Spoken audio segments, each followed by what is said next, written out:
to dominate. So in verse 26, he transferred the creative ability upon man. So there are two dimensions of man's ability. Two dimensions. The first dimension is the ability to create in the way God creates. So that is why for everything that God created in heaven, I shared it here on Friday night, that God knew that man will need wristwatch. He didn't give us.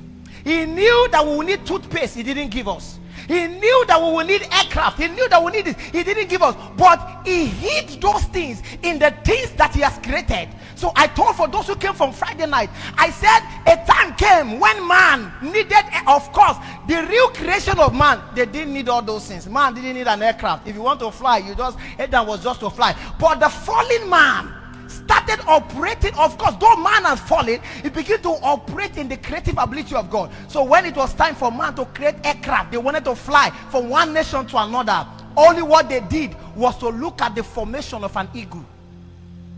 They studied and they captured an eagle and saw how eagle flied. That was the revelation behind man's ability to create an aircraft. A time came, they knew they need to do business on the water. They need to do business on the icy. All they did was to look at the shark. They look at sharks and they look at what do you call them? The sharks and the dolphins. Those big things. That helped man to create the ships and the submarines.